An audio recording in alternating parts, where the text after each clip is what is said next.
मुझे ऐसा लगता है कि मैं किसी भी फील्ड में गई होती, चाहे मैं कम्युनिकेशन नहीं आती, तो मैं खुश रहना तो सीख चुकी थी बाय द एज ऑफ 20 ही। इतना डिपेंडेंट नहीं थी मैं चीजों को लेकर। एक फेज आया था जब इनसिक्योर सा फील करने लग गई थी, बट वो फिर मैंने जल्दी रिकवर कर लिया था।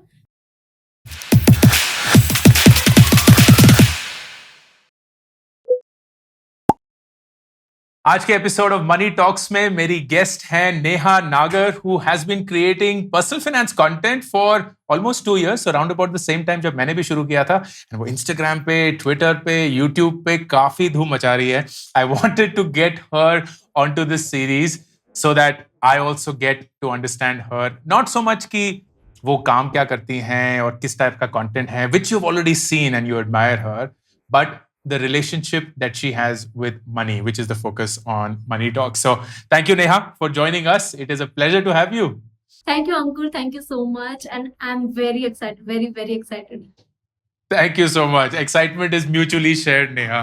तो मेरा पहला सवाल मेरे सारे गेस्ट के लिए सेम रहता है, which is अपने ग्रोइंग अप ईयर्स में, एंड मैंने देखा कि आप दिल्ली में ही पली बड़ी एंड वहां आपने अपना ज्यादातर एजुकेशन किया था। How was it growing up? क्या आप बहुत पैसे के साथ ग्रो करी या पैसे के बिना? एंड उससे पैसे के साथ का आपका रिश्ता कैसा बना, कैसे ढला? आई थिंक स्टेजेस थी।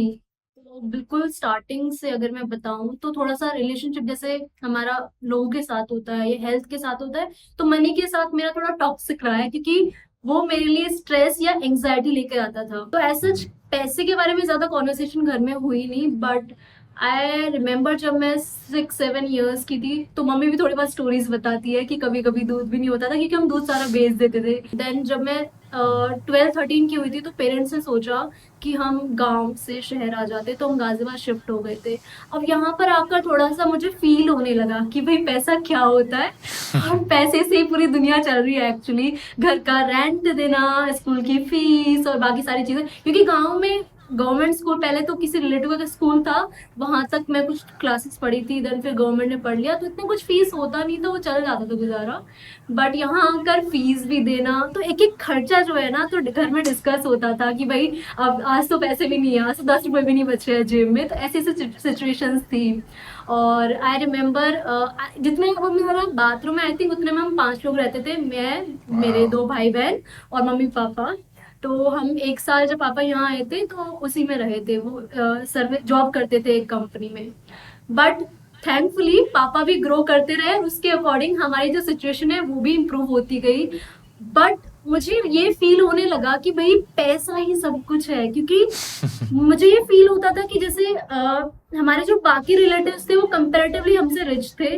तो अगर हम कहीं फैमिली गैदरिंग्स में जा रहे हैं या फिर आस पड़ोस में जिस तरीके से लोग हमसे बर्ताव कर रहे हैं, तो इट वॉज लाइक प्रोपोर्शनल कि कितना पैसा तुम्हारे पास है, तो वो उसी तरीके से तुम्हें ट्रीट करते थे। तो काफी जगह इग्नोर भी किया जाता था।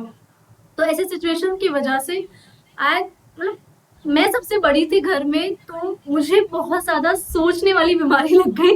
मैं बहुत ओवर थिंक करने लगी, स्पेशली पैसे को लेकर। तो और उस वक्त ऐसा होता था, क्योंकि गांव में तो इतना टीवी भी देखा नहीं, तो शहर आए थे तो भाई टीवी का चस्का लग गया कि बस टीवी देखते रहो। तो बहुत टीवी देखती थी। तो वहां पर मुझे ऐसा कुछ देखने को मिला कि भाई जो बिजनेस वुमेन होती है, बिजनेसमैन होती है, उनके पास करोड़ों होते हैं, वो लाइफ एकदम से चेंज हो जाती है। फिल्मों में दिखाते हैं ना कि भाई एकदम से कोई बिजनेस स्टार्ट किया और वो एकदम इतना ऊपर चला गया। तो वहां से थोड़े से सपने जगने लगे कि हाँ भाई, मनी ऐसा नहीं है कि तुम्हें स्ट्रेस ही लेके आ रहा है, बट मनी जो एक अपॉर्चुनिटी है, एक टूल है।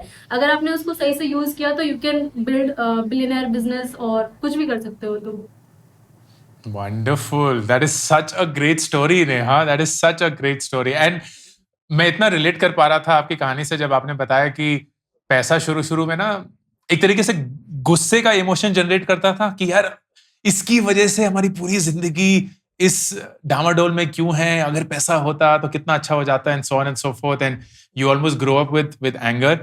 हाँ, and please please. I use to think जैसे मैं किसी से मिल रही हूँ, तो मुझे ऐसा लग रहा है कि कोई अच्छा कर रहा है ना, तो वो इसलिए क्योंकि उसके मम्मी पापा अमीर थे, तो उनके पास पहले से पैसा है। तो अगर मैं किसी से मिल रही हूँ लाइक कि जब हम स्कूल में गए तो बहुत अच्छा बच्चे पढ़ते थे और बहुत अच्छा कुछ कर रहे थे, तो मेरा पहला क्वेश्चन यही होता था, तुम्हारे पापा क्या करते हैं?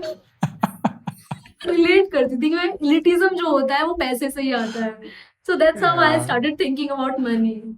And that is it's unfortunate but it is so true क्योंकि जब परिवार में पैसे के बारे में बात नहीं होती है, कोई चर्चा नहीं होती है ना, तो हमारे सारे जो ओपिनियंस हैं वो इन सब चीजों से ही बनते हैं कि जिंदगी में अपॉर्चुनिटीज पैसे से आती हैं, मेरे पास कितना पैसा है उससे अपॉर्चुनिटीज बन जाती हैं, लंबी गाड़ी में आएंगे तो लोग सलूट मारेंगे, and that just shapes you up. I so agree with that. And when did this start changing? क्या बहुत लेट बाद चेंज हुआ नेहा, जहां यू बिगन टू सी कि यार पैसा एक जरिया है, जैसे you mention it's a tool to get what you want but it is not the reason for your happiness. तो वो बदलाव कब आया आपकी जिंदगी में? आई थिंक टूल वाला रियलाइजेशन मुझे तब हुआ जब मेरा स्कूल भी पास नहीं हुआ था, क्लासेस देने लग गई थी मैं छोटे बच्चों को. तो वहां से मेरे पास कुछ पैसा आया तो मुझे रियलाइज हुआ कि मैं अगर इसी को वापस अपने क्लासेस को बेटर करने में, यानी कि 2-3 चेयर खरीद ली मैंने, तो उससे लगा कि हाँ मेरा जो कोचिंग सेंटर है वो ज्यादा अच्छा चल रहा है तो और बच्चे आएंगे. तो मुझे रियलाइज हुआ कि भाई और पैसे लगाऊंगी तो मुझे पास और क्लाइंट्स आएंगे. तो पैसे से पैसे बनने वाला फर्स्ट इंसिडेंट मेरे साथ तब हुआ था. एंड देन फिर जब फास्ट फॉरवर्ड टू 2018 जब मेरी जॉब लग गई थी आईएफएल वेल्थ मैनेजमेंट पे, तो वहां से जब मैं क्लाइंट्स के पास जाती थी और उनका पोर्टफोलियो देखती थी या उनसे बात करती थी कि कैसे उन्होंने अपने पैसे को इतना बड़ा बनाया, उनके बिजनेस के थ्रू बनाया या फिर इन्वेस्टिंग से बनाया, तो वहां से मुझे और ज्यादा इंस्पिरेशन और मोटिवेशन मिली इन्वेस्टिंग को लेकर कि कितना इंपॉर्टेंट है अपने लिए पैसा बचाना, कितना इंपॉर्टेंट है इन्वेस्ट करना, कितना इंपॉर्टेंट है अपने अपने बारे में जानना कि मेरे क्या गोल्स है और मुझे कितना पैसा बचाना चाहिए कितना नहीं.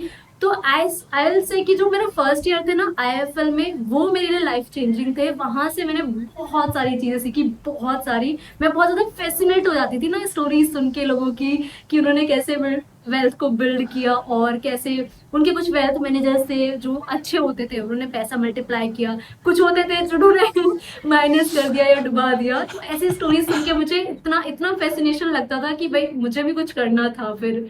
तो that's how I started investing.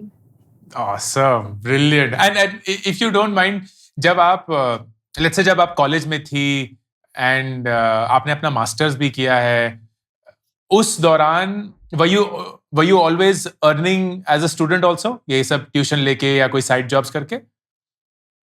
नहीं एमबीए के दौरान तो नहीं, but I tell step by step. तो मैंने हाँ. पहले कोचिंग लिया था स्कूल से पहले, फिर मैं थोड़ी सी एजुकेशन में थोड़ी बेटर होने लगी थी. ऑल्दो मैं 7th में फेल हो गई थी जब मैं गांव से शहर आई थी, तो वो मेरे पास एक पॉइंट था कि भाई अगर पढ़ूंगी नहीं तो फिर पैसा कहाँ से आएगा.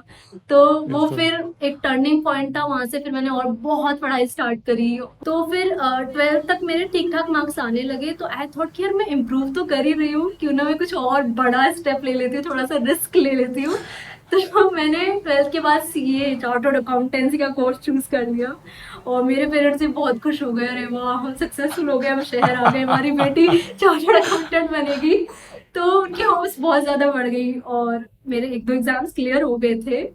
बट फिर जब मैं आर्टिकलशिप कर रही थी तो दूसरी इनकम जो मैंने थोड़ी बहुत कमानी शुरू की वो सीए आर्टिकलशिप से थोड़ा बहुत जो मेरे को Correct. 2-3 हज़ार रुपये मिलता था वहां से आने लगा. बट फिर वो क्लियर नहीं हुआ, मैं काफ़ी टाइम तक देती रही एग्ज़ाम. एंड देन फिर वो एग्जाम की फीस इतनी ज़्यादा होती है, लाइक जो कोचिंग हमारा करते थे 15-20 हज़ार, तो मुझे लगा नहीं कि मैं और ज़्यादा इसमें पैसे डुबा सकती हूँ. तो फिर मैंने 1 साल जॉब की थी बीपीओ में, सो दैट कि मैं थोड़ा कुछ पैसा अर्न कर लूँ और फिर उसको कहीं लगाऊंगी या फिर उससे कुछ और करना था. बस पता नहीं था क्या करना है. मैंने सोचा कि चलो पहले जॉब कर लेती हूँ, थोड़ा सॉर्ट आउट हो जाएगा दिमाग में जो कन्फ्यूजन चल रही है और सीए करना है वापस से कि नहीं, एग्जाम्स देने की नहीं. तो 1 साल जब मैंने थोड़ा बहुत पैसा कमा लिया तो मैंने कहा कि चलो यार अब ना एमबीए कर लेते हैं. तो जिनका सीए नहीं होता ना वो एमबीए फाइनेंस से करते हैं. तो मैंने भी वही किया और मैंने लिस्ट निकाली जो लीस्ट फीस वाली, जो कम से कम फीस लेकिन डिसेंट जॉब मुझे दिला सके कॉलेज. फिर एमबीए के दौरान मेरी पॉलिसी बाजार में इंटर्नशिप लगी थी, जब बहुत नया था पॉलिसी बाजार, एकदम स्टार्टिंग स्टेज पर था. तो फाइनेंस वाले डिपार्टमेंट में मैं थी, वो अकाउंटिंग वगैरह जो मैंने आर्टिकलशिप में किया था वही वाला काम मेरा वहाँ पे था. तो फिर जब प्लेसमेंट के टाइम सिक्योरिटीज की स्टॉक मार्केट की कंपनी आई हुई थी, एफएल वेल्थ मैनेजमेंट। मैंने कहा ये तो फैसिनेटिंग लग रहा है, पढ़ते हैं थोड़ा स्टॉक मार्केट के बारे में। तो मैंने एक दो वीडियोस देखी, एक दो मूवीज देखी, मुझे बहुत इंटरेस्ट आ गया एकदम से स्टॉक मार्केट में, और मैंने इंटरव्यू दिया और मेरा क्लियर हो गया, और दैट्स हाउ स्टार्टेड। और फिर मैंने आईएफएल में जॉब की थी 1 1.5 साल, और मतलब इतने ये मेरे कुछ एक्सपीरियंसेस है पैसे कमाने के। जो एक्सपीरियंस रहा है ना मेरा, तो हर साल चेंज होता है, लाइक सीए भी क्या 2 साल ही किया, 2.5 साल ही किया, फिर एमबीए भी 2 साल ही, फिर जॉब भी 2 साल, तो चेंजिंग वाला है। तो अगर शायद मैं सीए बन भी जाती ना, तो मुझे वहां पे थोड़ी सी बोरियत फील होने लगती, मुझे लगता है यार कुछ नया कुछ नया। एंड आई टेल यू कि ऑल्दो मैं ऐसी फैमिली से हूँ जो थोड़ी रिस्ट्रिक्टिव थी हर चीज को लेकर, बट मैंने एमबीए के दौरान पे मॉडलिंग, फैशन, ये सारी चीजें मैं ट्राई की थी वाह, छुप छुपा के। और मैंने एक मूवी सॉरी सॉन्ग भी किया था, जी म्यूजिक एल्बम किया था, भूलम जाएंगे। बट वाह। बट सून पापा को पता लग गया था, पेरेंट्स को, तो थोड़ा सा गुस्सा हुए, तो मैंने कहा चलो अब नहीं कर रही मैं। वैसे भी मेरा इंटरेस्ट जाग चुका था स्टॉक मार्केट में, तो मैंने वो वाला करियर छोड़ दिया। तो आई वाज लाइक कुछ ना कुछ हर 2 साल में नया होना चाहिए। लाइक अगर मैंने आईएफएल से जॉब छोड़ी तो अपना बिजनेस करने का सोचा कि चलो टेक्स फर्म ही स्टार्ट कर देते हैं, तो वो भी 1.5 साल चला, फिर कोविड आ गया। फिर मैंने 2 साल अब ये कंटेंट क्रिएशन किया है। अब मुझे खुद लग रहा है कि अब कुछ नया होना चाहिए, कुछ चेंज होना चाहिए। तो लेट्स सी क्या होता है। ब्रिलियंट। तो हर 2 साल का आपका एक प्लान होता है, जब वो आप एकदम अपने पीक पे चेंज करके वो बोलते हैं चलिए 2 साल कुछ और, 2 साल कुछ और, which is awesome. I love that Neha, I love that. And ये कंटेंट क्रिएशन की जर्नी आपने कब शुरू करी और क्यों करी? अ, अभी जब आईएफएल में थे ना, तो वहां मुझे रियलाइज हुआ कि जितनी ज्यादा इनकम लोगों की है, जो ज्यादा एचएनआई क्लाइंट थे जिनका जो टर्नओवर या फिर जो इन्वेस्टमेंट का पर्पस था, जो मैक्सिमम अमाउंट का था, वो बिजनेस ही करते थे। तो मुझे वहां से थोड़ा बिजनेस का लगने लगा कि यार मुझे भी कुछ अपना ही करना है, क्योंकि अगर हम जॉब करती रही तो इसमें ग्रोथ बहुत स्लो है, और बिजनेस में एकदम एक्सपोनेंशियल हो सकती है किसी भी साल में।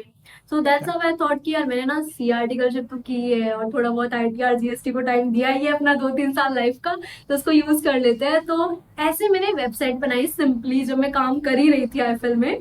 तो मैंने वेबसाइट बनाई, गूगल मैप पे अपने आप को लिस्ट किया, और 1 2 साइट पे और एड वेड रन करके, और मेरे पास सच में क्लाइंट्स आने लगे। तो पहले मुझे इतना कॉन्फिडेंस नहीं था कि भाई मेरे पास क्लाइंट्स आएंगे आईटीआर जीएसटी के।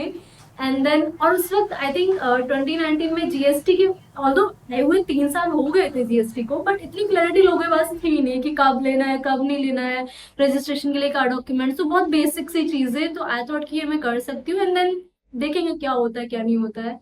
तो Google map, thank you very much, क्योंकि गूगल मैप से मुझे मैक्सिमम बिजनेस आया है, इतना एड रन करके भी नहीं आया जितना मुझे गूगल मैप से आया है। तो Brilliant. मेरे लिए तो इट वर्क लाइक वंडर्स, तो बहुत अच्छा ही काम किया।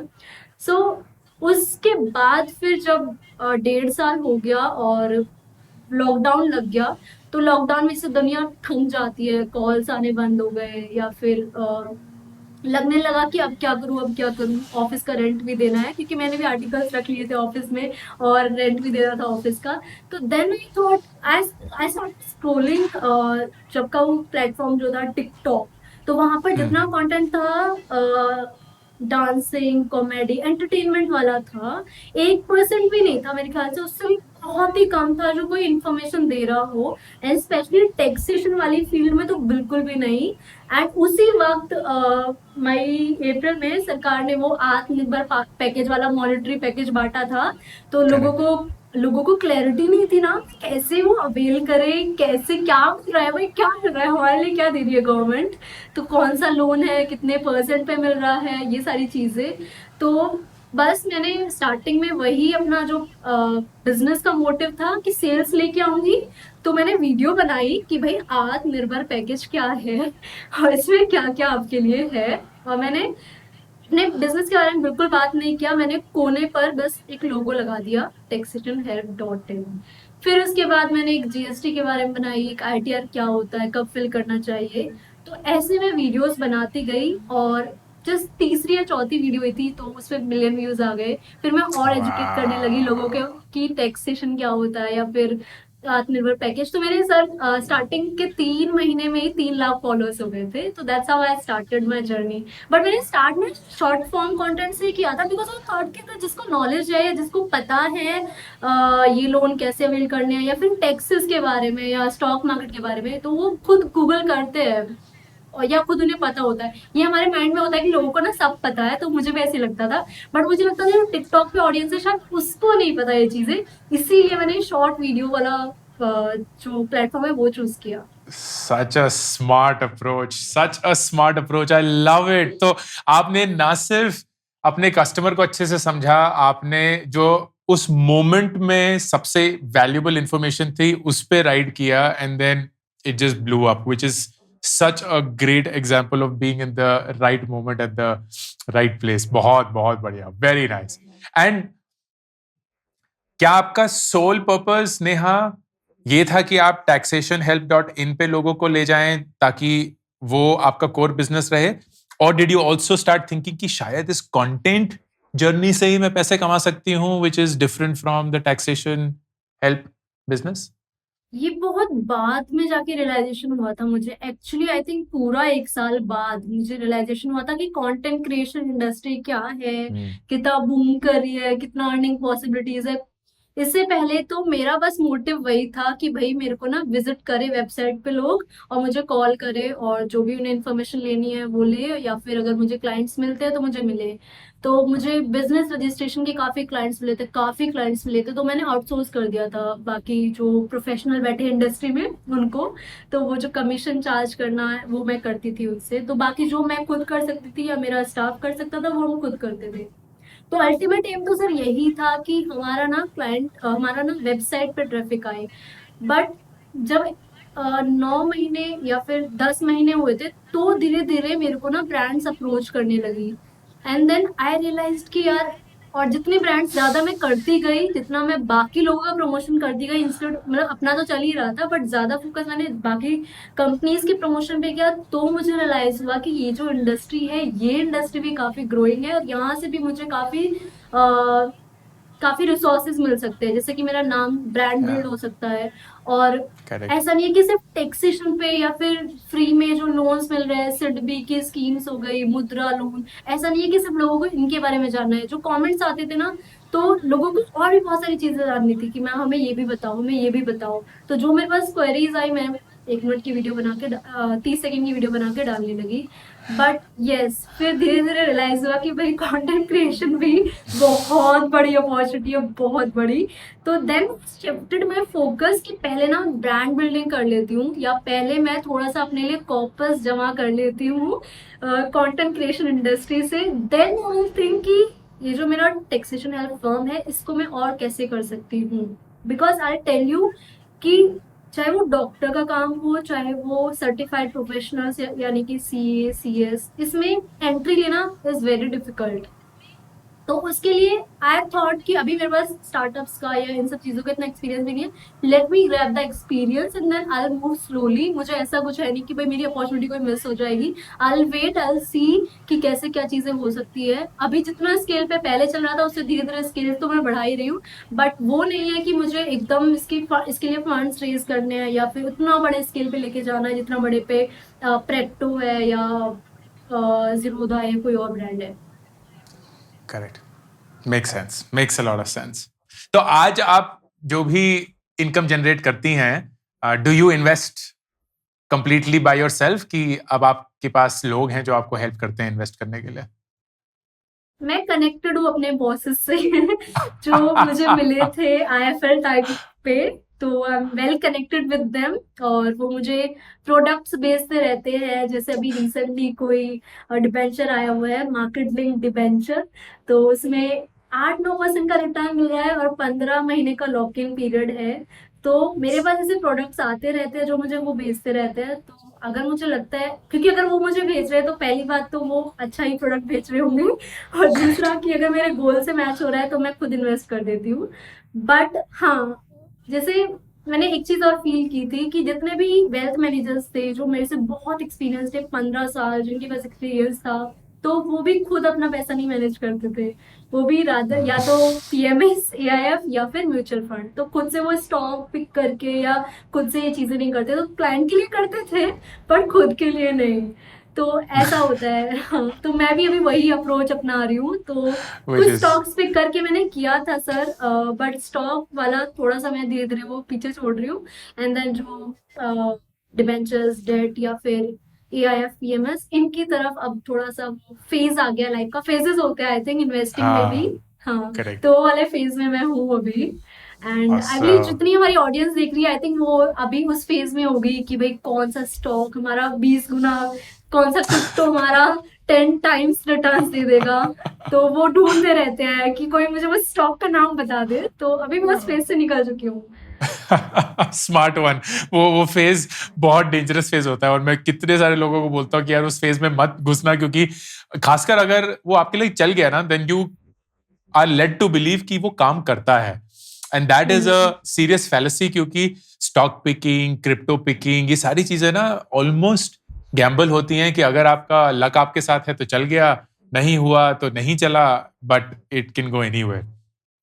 So on that note Neha, मैं आपसे ये पूछना, because you have had such a wide experience from एक ऐसा समय जहां छोटे से घर में आप 5 लोग तंगी के साथ, टू टुडे जहां फाइनेंशियली इंडिपेंडेंट हैं, आप कितना अपने अच्छे लिए कर रही हैं, अपने क्लाइंट्स के लिए कर रही हैं, अपने ऑडियंसेस के लिए कर रही हैं।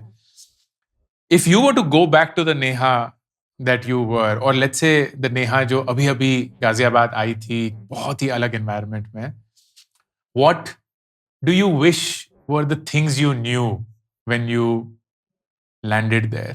Like 2-3 चीजें ऐसे पैसे के बारे में which you were like, काश ये स्कूल ने या माँ बाप ने या कहीं और से हमें पता चल गया होता, हमें जानना चाहिए था। आई थिंक स्टार्टिंग में वही 3 चीजें, पहले अपने बारे में सेल्फ अवेयर होना बहुत इंपॉर्टेंट था, रादर देन मैं ये फोकस करती कि भाई मेरे पास पैसा क्यों नहीं है। तो मुझे अपने बारे में जो मेरी स्ट्रेंथ है या मेरी वीकनेस है वो पता होनी चाहिए थी। तो आई वुड टेल हर कि Neha, just believe in your self, know your self better, because I believe कि बिकॉज मैं खुद के बारे में बहुत कम बात करती थी रिलेटिव से, फ्रेंड से, किसी से भी, क्योंकि मैं थोड़ा सा अंडर कॉन्फिडेंट हो गई थी बहुत सारे रीजंस की वजह से। तो उसकी वजह से मैं काफी कम सेल्फ अवेयर थी। जैसे पेरेंट्स भी एक्चुअली होते हैं, वो सेल्फ अवेयर इतने नहीं होते, तो मैं भी, और सबसे घर में बड़ी मैं ही थी, तो वो पूरा जो जीन्स है सारा मेरे अंदर आ गया। तो मैं काफी कम सेल्फ अवेयर थी। एंड देन अगेन अपॉर्चुनिटीज बहुत ह्यूज है, हमारे दिमाग में फीड किया गया था कंपटीशन है, कंपटीशन है, नंबर 1 कोई एक ही आ सकता है। तो ऐसा नहीं होता है कि कोई एक ही नंबर 1 आ सकता है, 2 या 3 प्लेयर्स ही मार्केट में होते हैं ऑलमोस्ट सभी बिजनेसेस में। तो लाइफ में भी ऐसा ही है। तो आई वुड टेल हर कि कोई बात नहीं, if you are not excelling, तुम टॉप पर नहीं हो या that's okay, but you can sustain और you can do wonders also. And then third, obviously क्योंकि मैंने सिर्फ मनी के बारे में ये सोचा था क्यों नहीं है यार, क्यों नहीं है मेरे पास, तो रादर देन क्यों नहीं है, कैसे हो सकता है, उसके बारे में थोड़ा और अर्ली मैं एजुकेट करना स्टार्ट कर सकती थी। तो ये 3 चीजें आई थिंक सभी यंगस्टर्स को फॉलो करनी चाहिए। That's wonderful. Very, very sound advice. बहुत बढ़िया. Very cool. And कोई ऐसी 1 या 2 चीज जो आपको लगता था कि पैसे के बारे में सच है, बट नाउ यू रियलाइज कि ये तो एकदम झूठ था, पता नहीं कौन हमें ये बकवास बेच के चला गया, जिसकी वजह से we were not able to move forward और have a better understanding of money. I think हमने एक गाना भी सुना है ऐसा, बचपन में भी सुना था कि बाप बड़ा ना भैया, सबसे बड़ा रुपया। तो पैसे को मूवीज हो या फिर कोई गाने हो या फिर हमारी लाइफ में जो हमारे पेरेंट्स जैसे बात करते थे, बहुत ज्यादा इंपॉर्टेंस दी जाती थी कि पैसा होगा तभी हमारे पास कोई अपॉर्चुनिटी आएगी, पैसा होगा तभी हमारे पास रिस्पेक्ट आएगी, पैसा होगा तभी हमारे पास और पैसा आएगा। तो ये जो बिलीफ होता है ये ट्रू नहीं है। कॉन्फिडेंस होगा, स्किल्स होगी तो भी तुम्हारे पास पैसा आ जाएगा। एंड ये एग्जाम्पल मैं खुद हूँ इस बात का कि जरूरी नहीं है पैसे वाले लोग ही एक्सेल करते हैं, although I am not that much poor कि मतलब मेरी फैमिली ने ग्रोथ दिखाई थी, तो जब तक मैं 18-20 के आसपास हुई थी तो माय फादर का जो बिजनेस था वो ठीक ठाक चलने लग गया था, बट जो अर्ली लाइफ थी उनकी भी थोड़ी डिफिकल्ट थी, तो he also did very well. Yeah, that's awesome. No, that's very very good advice. क्योंकि इतने सारे लोग हैं खासकर इन देयर 20s जो पैसे के पीछे भागते हैं, नॉट बिकॉज उन्हें पता है कि वो पैसा उनके लिए क्या करेगा, बट वो इसलिए भागते हैं क्योंकि उन्हें लगता है कि दुनिया की नजर में they will become successful, and that just becomes a chase जिससे वो कभी निकल नहीं पाते. I so agree. Okay, towards the end मुझे आपसे 2 सवाल और पूछने हैं. पहला सवाल कि आपका अभी तक का सबसे बड़ा या सबसे महंगा परचेज क्या रहा है? आई थिंक कमर्शियल प्रॉपर्टी, क्योंकि मेरे पेरेंट्स चाहते थे कि मेरे पास गवर्नमेंट जॉब हो क्योंकि इसमें फिक्स्ड इनकम आती है. तो when I started earning very well, तो आई थॉट कि वो मेरे पापा अभी भी करते हैं, व्हाट्सएप पे ना मुझे वो न्यूज़पेपर में जो कटिंग आती है ना कि ये वाली जॉब निकली हुई है गवर्नमेंट की, और कोई फेसबुक या व्हाट्सएप पे कहीं और देख लेते हैं तो उसका भी स्क्रीनशॉट भेज देता है कि ये वाली जॉब ना निकली हुई है, तो भर दे एग्जाम तेरा क्लियर हो जाएगा. तो उन्हीं के लिए आई परचेज 2 कमर्शियल शॉप, और जिनसे मुझे ठीक ठाक रेंट आता है एटलीस्ट 40-50,000, क्योंकि उनको लगता था कि 40-50,000 अगर नेहा फिक्स कमा लेगी तो नेहा विल बी सक्सेसफुल, और वो हमारे बाकी बच्चों को भी बाकी अच्छे से गाइड कर पाएगी. तो ये मेरा सबसे पहला प्राउड परचेज था, सबसे बड़ा. I am so happy for you, Neha. That is such a great one. That is such a great one. And future में जाते हुए, और let me ask you these rapid fire question. Like, so 5 rapid fire question and उसके साथ फिर हम end करेंगे. Rapid fire question number 1. Pick between money and power. Power, definitely. Power से रिस्पेक्ट मिलती है जो बचपन से हम क्रेव कर रहे थे, तो definitely power. I get that. I get that. Okay. Second, अगर आपके पास 2 ऑप्शन होंगे. ऑप्शन नंबर 1 कि आप आज 100 करोड़ रुपए ले लें, या ऑप्शन नंबर 2 जितना आपको आज पता है आपको उतना ही पता होगा लेकिन आप 20 साल की होंगी इंस्टेड ऑफ 26-27 जितने की आप हैं. क्या चूज करेंगे? Time, of course time. 20 साल की होना इज बेटर. अरे भाई, आज तो एकदम यू गॉट सो एक्साइटेड. अरे वाह, 20 साल. ऑसम. आई एम 26-27, यहाँ पर थोड़ा सा लगने लगता है कि हम ना थोड़े बड़े हो रहे हैं. 25 तक एक्साइटमेंट रहती है कि यू आर लिविंग एंड तुम एक्सेल कर रहे हो लाइफ में, ग्रो कर रहे हो, वो एक्साइटमेंट होती है. बट 25 के बाद थोड़ा बुरा लगना स्टार्ट हो जाता है. Oh God. मैं पता नहीं क्या ही बोलूंगा 42 इयर्स की एज पे, पर ठीक है. Never mind.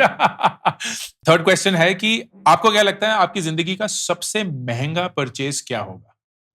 क्या होगा? घर होगा, क्योंकि घर अभी तक हमने लिया नहीं है. लाइक हम आए थे शहर, घर खरीदा था, but because of some situations वो बेचना पड़ गया था, तो अभी लिया नहीं है. तो वो लेना है, तो वो मेरा सबसे बड़ा टारगेट है, और मे बी अभी 1-2 साल में वो कंप्लीट हो जाए. Awesome. Very nice. आपको अभी कितने पैसे चाहिए कि उसके बाद आप अपने आप को बोलेंगी आई हैव फाइनेंशियली रिटायर्ड, मैं अब पैसे के लिए काम नहीं करूंगी? How much would that money be? I have calculated it. तो रिटायरमेंट कैलकुलेटर्स होते हैं ऑनलाइन, काफी सारी वेबसाइटें मिल जाते हैं. मैंने जो रिटायरमेंट एज चूज की थी वो मैंने चूज की थी 40 इयर्स, और तब मेरे को 3 करोड़ चाहिए थे. बट अगर मैं अभी रिटायर होना चाहूंगी तो आई थिंक मैं डबल कर दूंगी इस अमाउंट को. मुझे अभी 6 करोड़ तो चाहिए, जिससे मैं अपनी लाइफ ठीक ठाक चला लूंगी. Very nice, very nice. भगवान करे कि ये 6 करोड़ आपको अगले 1 साल में कहीं ना कहीं से कैसे ना कैसे करके सही तरीके से मिल जाए. और लाइक लास्ट एंड फाइनल सवाल कि अगर आपके पास ये कंटेंट क्रिएशन जर्नी नहीं होती, अगर आपके पास फर्ज करिए आप सीए बन गई होती एंड आपने एक्चुअली अपने एग्जाम क्लियर कर लिए होते और माँ बाप एकदम खुश हो जाते, आप भी खुश हो जाते क्योंकि सीए क्लियर हो गया है, do you think you would have been happier or not compared to where you are today? I think मतलब मुझे ऐसा लगता है कि मैं किसी भी फील्ड में गई होती, चाहे मैंने आईएफएल जॉब कंटिन्यू की होती, मैं कम्युनिकेशन नहीं आती, तो मैं खुश रहना तो सीख चुकी थी बाय द एज ऑफ 20 ही. तो इतना डिपेंडेंट नहीं थी मैं चीजों को लेकर. मुझे एक फेज आया था जब सीए क्लियर नहीं हुई थी, तो पेरेंट्स भी अपसेट और मैं खुद अपसेट अपने बारे में, इनसिक्योर सा फील करने लग गई थी। बट वो फिर मैंने जल्दी रिकवर कर लिया था। और उसका सबसे बड़ा रीजन था जो बीपीओ में मैंने जॉब किया था, वहां पर उनको बहुत सारे लोग आए थे जिनकी बहुत सारी फेलियर स्टोरीज थी और वो नॉर्मल से लोग थे। उन्होंने ऐसा नहीं है कि अभी कुछ अच्छा कर लिया है। तो बीपीओ में बहुत बहुत वैरायटी मिलती है लोगों की। तो उनकी स्टोरी सुन के मुझे बहुत कॉन्फिडेंस आता था और बहुत इंस्पायरिंग लगते थे। तो वहां से थोड़ा थोड़ा मेरा एटीट्यूड चेंज होने लगा। मुझे लगने लगा कि अब जो भी होगा, I will be happy doing it. That is beautiful. I loved one thing that you said, and I think this is the biggest takeaway for me. You said कि मैंने खुश होना सीख लिया था at a very young age, and मैं चीज़ों के पीछे नहीं भागती थी. That is so special, and I hope कि नेहा आप हमेशा ही ऐसे खुश रहें. आप जो भी काम करें, जिस भी कंडीशन में हो, जिस भी कॉन्टेक्स्ट में हो, you know how to be happy, and as long as you know that, I am certain कि आप हमेशा जिंदगी में आगे ही बढ़ती रहेंगी. Thank you so much for sparing time today. बहुत मजा आया, बहुत अच्छी लगी आपकी लाइफ की story, and I am sure मेरी ऑडियंस को भी लगेगी. Thank you sir. Thank you so much. On that note, this is Ankur Warikoo signing off. YouTube shorts के लिए एक डेडिकेटेड चैनल लॉन्च किया गया है जिसपे आप सिर्फ वो 60 सेकंड के शॉर्ट्स देख सकते हैं. No long format content to confuse you, and hopefully those 60 seconds will help you just as much as these long format videos do. Subscribe करिए. पिन कमेंट और डिस्क्रिप्शन में लिंक है to the Variku Shorts channel.